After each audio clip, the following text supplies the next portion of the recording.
welcome Chief Constable Gavin Stephens, the chair of the National Police Chiefs Council since 2023. Now, he's responsible for ensuring strong coordination and collaboration across UK policing. It's all about having that shared vision, isn't it? That shared vision, wanting to be the most trusted and engaged police force in the world. And at the core of that is making communities safer and stronger against this backdrop of what he's called modern challenges.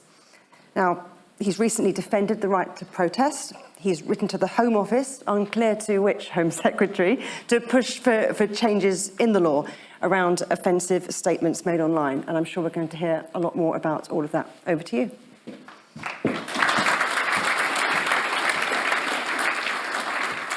Good afternoon, all.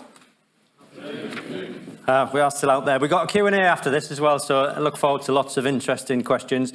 Thanks to the team for the invitation to conference and the opportunity to set the scene for discussions on police reform over the course of the next few days. So let's get straight to it. The last significant reform of policing in England and Wales came fewer than 20 years after the end of the Second World War. And this year, as we all know, is the 80th anniversary of VE and VJ Day. And on that note, a personal request, I invite you during conference to seek out colleagues from the Police Arboretum Memorial Trust, a charity which I'm privileged to chair, and to take a few minutes just to watch the moving video tribute that we've made to colleagues who paid the ultimate price whilst policing during the war. Their bravery is an inspiration and reminds us that we should never take peace for granted. We live in a time of significant division and conflict, with each and every one of us required to play our part in finding a route towards cohesion and safety.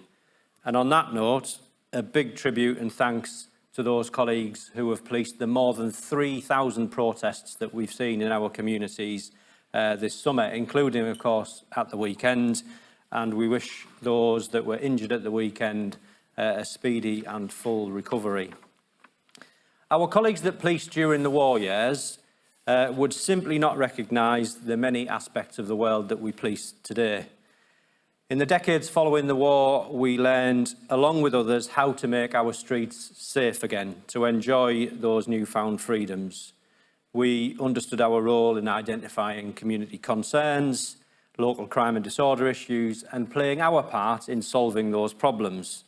We've learned how enforcement, prevention, intelligence communication all comes together in a way that makes people safe and also feel safe. From the 90s, the decade that I started policing, we've been learning how to do this in private spaces too, for victims of child abuse, domestic abuse and elder abuse. Now, I don't think anybody would yet claim, through working with a new set of partners to those required in public spaces, that we've yet found the right answers for these deep societal problems. Along with others, we're applying new laws, new notices, orders, provisions to do our best in creating safety for those in need. In the last 3 decades, the split of police resourcing between public and private safety has altered dramatically. And the government has set the most ambitious missions yet seen in the public and private spaces. Now, while you and your colleagues have been making these judgments on resource allocation, on priorities and plans, another challenge has arrived, which in my view, when we look back in history, will be the most significant for a generation. Just how do we provide safety in the online world, and whose responsibility is it to do so? Moreover, in this new domain of safety, we're learning quickly and painfully that it accelerates, amplifies, and acutely affects safety in the physical world. We see that in our policing of public order, of sexual violence, of financial loss.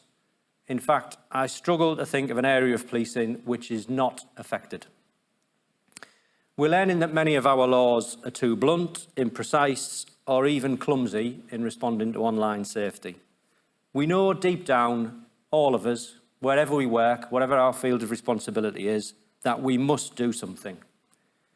We want this fascinating world of possibility that's opening up to be safe for future generations, but we've not yet found the answers. And our search for them is in a time where there are deep divisions in opinion on what's the right approach. Now, our colleagues in the 60s, 70s and 80s faced a similar challenge. They policed during a massive expansion of a different type of communication network, fast roads. Thousands were killed, seriously injured and harmed by the absence of adequate safety systems. Society learned quickly that if we wanted a new world that opened up through affordable motoring and fast roads to be safe, then broad-ranging measures were needed to change human behaviour. Engineering, education, enforcement all played a part. Seatbelts, attitudes to drink driving, more rigorous testing, licence penalty points, all came together, as did the engineering, the regulation, the sharing of responsibility for the problem. Now, I know in today's climate, colleagues who are working on the future of road policing will share some fascinating insights associated with secure, autonomous, connected vehicles, but they have some foundations of safety on which to build. The online safety foundations are much weaker, much weaker, but there are lessons to be learned here. If we want to change human behaviour to make the online world safer, enforcement alone is not going to cut it, especially through a range of outdated laws. But I could see the application of sub-criminal penalties, automated at scale, as safety partnerships do now for the roads, with subsequent restrictions on freedoms of use, implications for wider public life, coupled with education, engineering, may help us to achieve a safer online world for our children and grandchildren. I share this simply as a thought experiment. Just one example of the sort of leadership challenge that you and your colleagues will face in the years ahead. And as an illustration that this model of policing that we've had since the 1960s in no way envisaged such issues.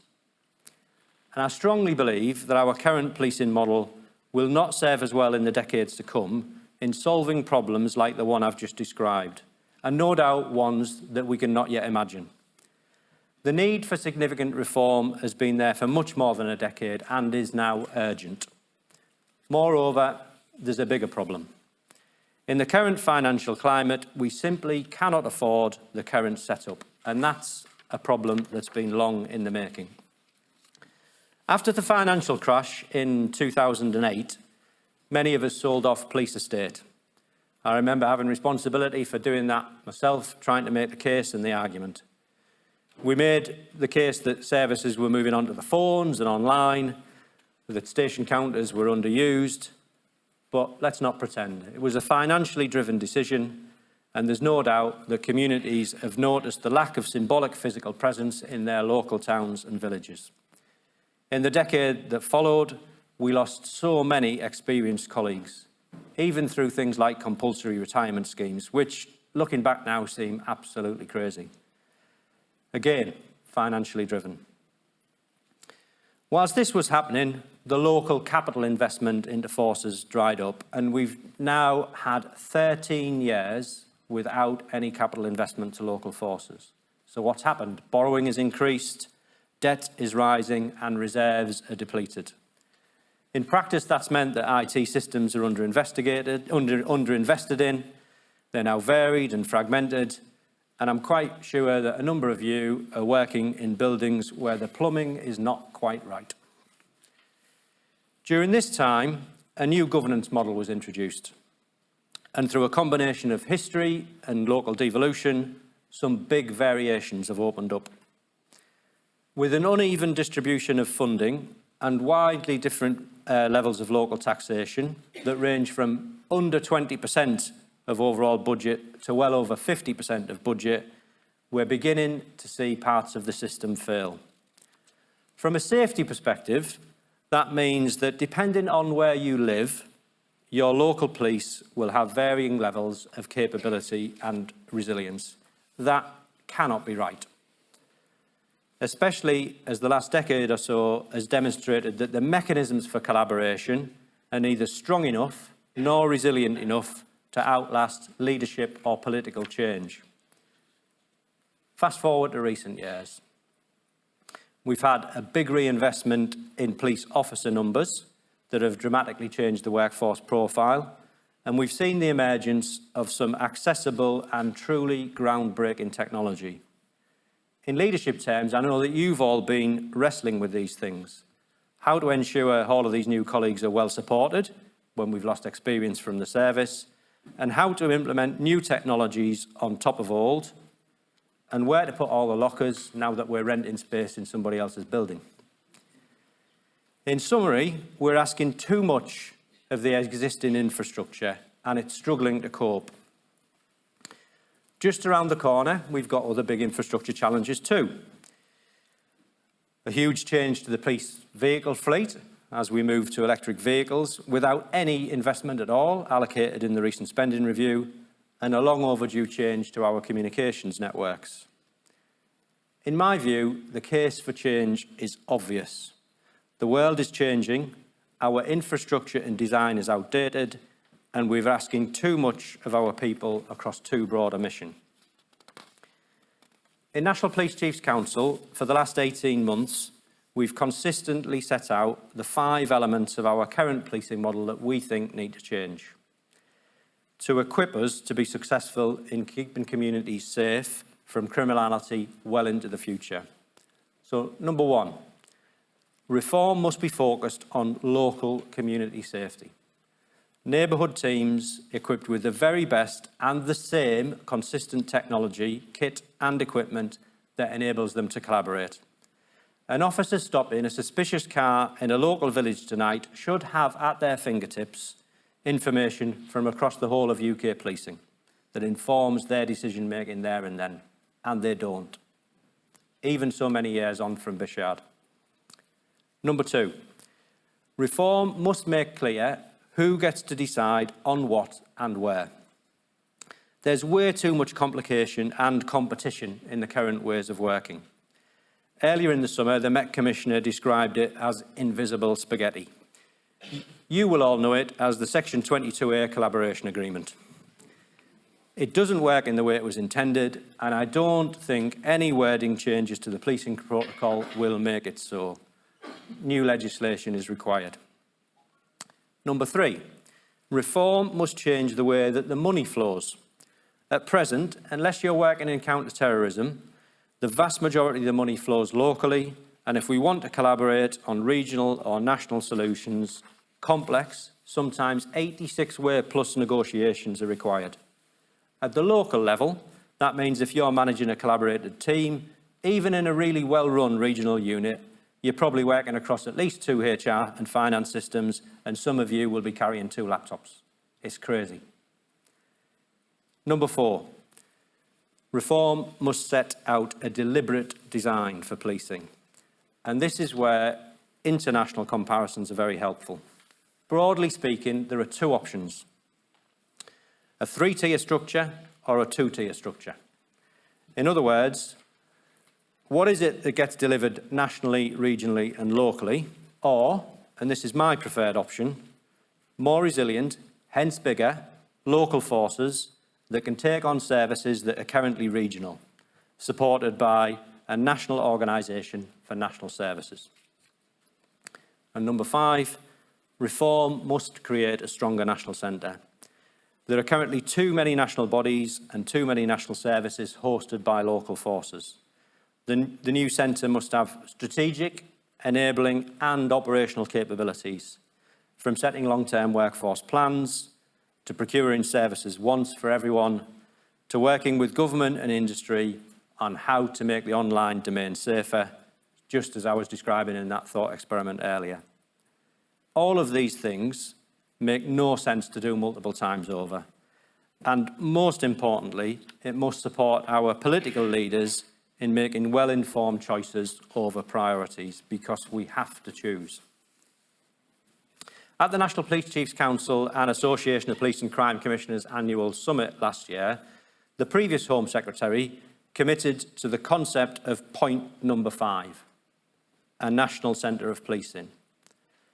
In my summit speech, I deliberately referred to it as a National Policing Directorate, able to set direction and with the power to make key national decisions.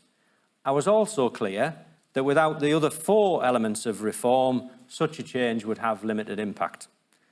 So on that basis, we've been working very hard, setting up a joint police reform team with Home Office colleagues from the Association of Police and Crime Commissioners, and led by Louisa Rolfe, who I know is presenting to you at conference here tomorrow on how we're going about trying to bring about these changes. We're heading towards a police reform white paper, and we need it to be two things: bold and ambitious. Anything less will limit the possibility for lasting change. We know that the money is tight. We know that the government have got tough choices, and we know that change is constant. My predecessor, Martin Hewitt, I'm sure you heard at previous conferences, saw 5 changes of Home Secretary.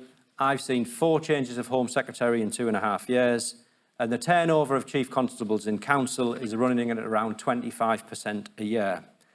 So setting a destination to aim for that outlives leadership and political change is so important.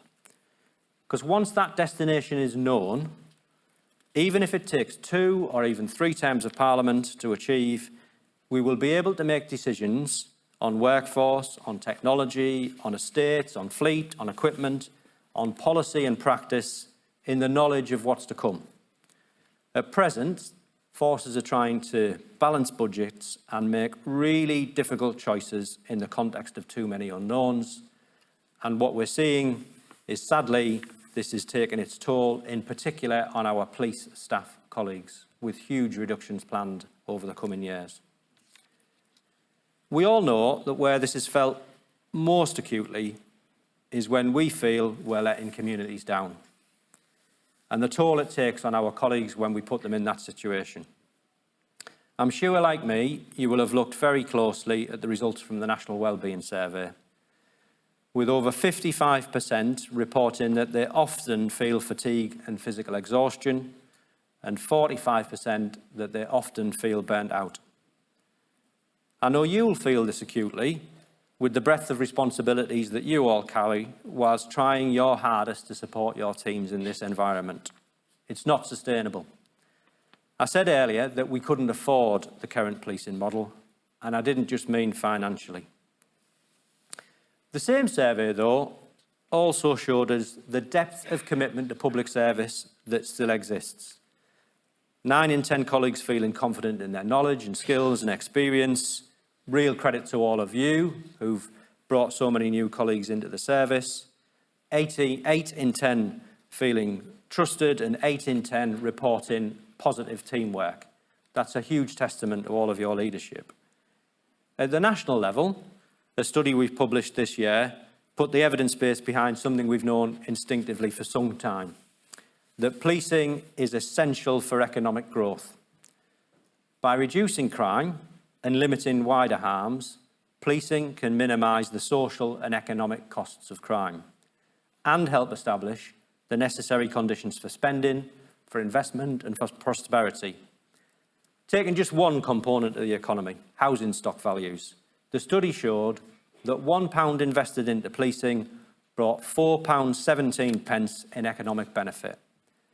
That's a return on investment similar to major transport investment like the Elizabeth Line. At the local level, Operation Vulcan in Greater Manchester cleared the ground to bring forward around £300 million of local investment. We know that policing is good for safety, it's good for business, it's good for the UK economy, and now we need the very best of UK science and technology to be invested into policing, to equip our colleagues with the skills and tools to be successful against criminal threats and to provide a consistent level of service in every neighbourhood. Talking to colleagues in other nations, as we've been working on police reform, I've seen that changes on the scale that we're advocating are possible. And we've put them off for too long now. Of course, what those international colleagues tell us is that it won't sweep aside the rapidly changing criminal threats, it won't sweep aside the community tensions, but it will provide us with a more consistent approach, with less wasted effort, less duplication, and more agility to be able to respond to societal change and community needs. Most importantly, it will serve our communities better and it will be an important step in supporting colleagues to achieve and enjoy work in this wonderful vocation of ours for many, many years to come. Now, to finish, if I could go back to the 1990s and join policing all over again, I would, without hesitation. I love it. Last week, I went to meet a friend and his daughter and her colleagues at her leaving do. She liked her job, but she had different ambitions. She starts policing a week today and is full of excitement. We owe it to her and the 50,000 plus other colleagues who've joined policing in recent years to set them up well to succeed. Now, I'm grateful to have your time today in setting out some thoughts on how we approach reform. I hope you have a great conference over the next 3 days, and I look forward to your questions. Thank you.